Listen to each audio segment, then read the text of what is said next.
अर्थ का सबसे बड़ा जंगल अमेज़न, जो करीब 6.7 मिलियन स्क्वायर किलोमीटर में फैला है, जिसे अर्थ लंग्स भी कहा जाता है, क्योंकि हमारे इन्वायरमेंट की टोटल ऑक्सीजन का लगभग 20% ऑक्सीजन अकेले अमेज़न ही प्रोड्यूस करता है। यहाँ कोई भी ऐसा दिन या हफ्ता नहीं होता जब यहाँ बारिश ना हो, और यही वजह है कि इसे अमेज़न रेन फॉरेस्ट भी कहा जाता है। अमेज़न में ऐसे जानवरों और पेड़ों की प्रजातियां मौजूद हैं जो दुनिया में और कहीं नहीं पाई जाती। ये जंगल इतना विशाल और घना है कि आज तक इसे कोई भी पूरी तरह से एक्सप्लोर नहीं कर सका है। अमेज़न जंगल का सिर्फ 25% एरिया को ही हम जान सके हैं और इसका 75% एरिया अभी भी अनएक्सप्लोर है। वहीं इस जंगल से जुड़े कई ऐसे रहस्य हैं जिन्हें अभी तक सुलझाया नहीं जा सका है। दोस्तों, इस वीडियो में हम आपको अमेज़न से जुड़े कुछ ऐसे रहस्यों के बारे में बताने वाले हैं जिसे जानकर आप भी हैरान हो जाएंगे, इसीलिए वीडियो को अंत तक जरूर देखें। Number 5, boiling river.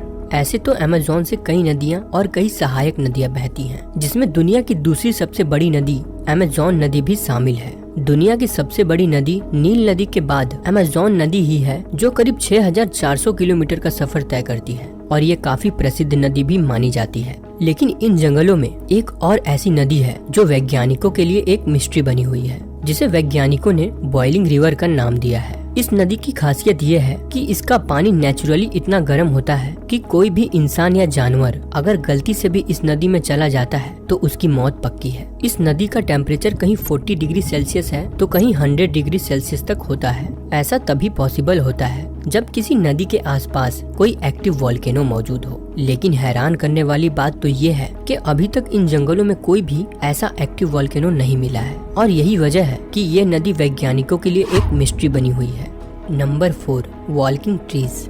ये जंगल इतना घना है कि यहाँ सूरज की रोशनी जमीन तक कभी नहीं पहुँचती। इतने विशाल और घने पेड़ों की वजह से बारिश की बूंदों को भी जमीन तक पहुँचने में लगभग 10 मिनट का वक्त लग जाता है। एक रिपोर्ट के मुताबिक अमेज़न में 390 बिलियन ट्रीज मौजूद हैं, जिसमें 16,000 अलग अलग पेड़ों की स्पीसीज हैं। इन जंगलों में ऐसे जहरीले और खतरनाक पेड़ पौधे मौजूद हैं जो बड़ी ही आसानी से किसी इंसान की जान ले सकते हैं। वहीं कुछ ऐसे भी पेड़ों की प्रजातियां इन जंगलों में पाई जाती हैं जिससे कई बीमारियों के इलाज के लिए दवाइयां बनाई जाती हैं। लेकिन अमेज़न में ट्रीज की एक ऐसी स्पीसीज भी है जिसे वॉल्किंग ट्रीज कहा जाता है, और इनका ये नाम इसलिए पड़ा क्योंकि ये पेड़ एक जगह से दूसरी जगह जा सकते हैं। जी हाँ, असल में ये पेड़ पाल्म ट्रीज यानी कि ताड़ के पेड़ों की ही एक प्रजाति है जो अमेज़न के वर्षावनों में पाई जाती है। इसकी जानकारी सबसे पहले 1918 में एक मशहूर शोधकर्ता और वाशिंगटन स्टेट यूनिवर्सिटी में रहे प्रोफेसर जॉन एच बॉडली ने दी थी।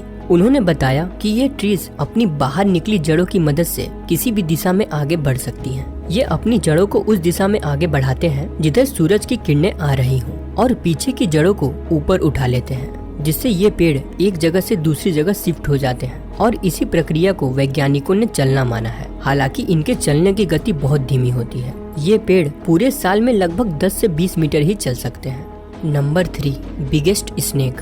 इसमें कोई शक नहीं कि इतने विशाल जंगल में कई जहरीले और खतरनाक जानवरों की स्पीसीज मौजूद हैं। इस जंगल में छोटे छोटे जानवर भी इतने खतरनाक और जहरीले हैं कि वो 2-4 लोगों को बड़ी ही आसानी से मौत की नींद सुला सकते हैं, और ये एबिलिटी उन्हें इस जंगल ने ही दी है, क्योंकि इतने एक्सट्रीम एनवायरनमेंट में जीना कोई आम बात नहीं है, जहाँ हर जिंदा चीज एक दूसरे को मारने और अपना भोजन बनाने के लिए तैयार बैठी हो। लेकिन अगर इस जंगल के सबसे खतरनाक जानवर की बात करें तो सबसे पहले नाम आता है ग्रीन एनाकोंडा का।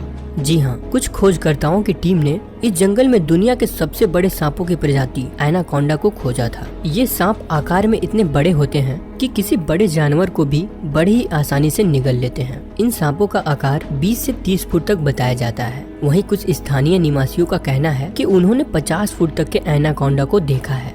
नंबर 2, मैरीकॉजी।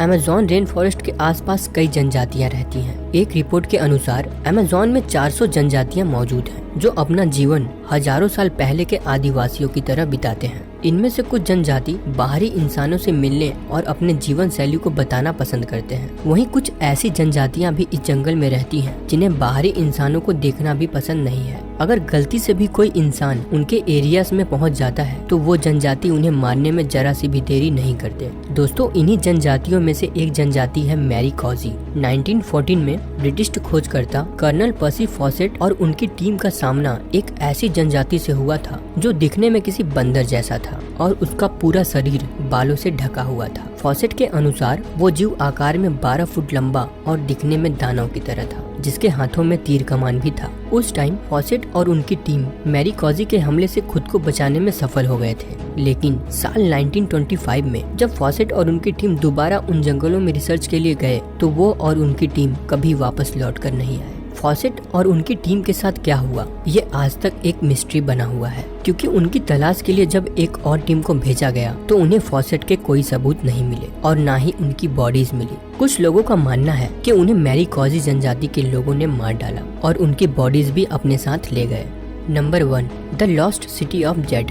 कई खोजकर्ताओं का मानना है कि अमेज़न के जंगलों के बीच एक ऐसा सोने का शहर है जिसे हजारों साल पहले किसी उन्नत सभ्यता द्वारा बनाया गया था, और इस बात की जानकारी मैन्युस्क्रिप्ट 512 नामक एक बुक में दर्ज है जिसे सैकड़ों साल पहले लिखा गया था। ये बुक आज भी ब्राजील के नेशनल लाइब्रेरी में रखी हुई है। कहा जाता है कि पर्सी फॉसेट भी इस शहर के तलाश में अमेज़न के जंगलों में गए थे। उन्होंने 8 बार उस शहर को खोजने की कोशिश की थी और वो 8वीं बार था जब वो गए, लेकिन फिर कभी लौट कर नहीं आए। उनके बाद भी कई खोजकर्ताओं ने उस शहर को खोजने की कोशिश की, लेकिन उन्हें भी नाकामयाबी ही मिली। दोस्तों, आपको क्या लगता है, क्या सच में कोई ऐसा शहर अमेज़न के जंगलों में मौजूद है या सिर्फ ये एक मिथ है? अपनी राय कमेंट बॉक्स में कमेंट कर जरूर दें और वीडियो को लाइक कर हमारे चैनल को सब्सक्राइब जरूर करें, क्योंकि हम आपके लिए ऐसी ही वीडियोस लाते रहते हैं। धन्यवाद।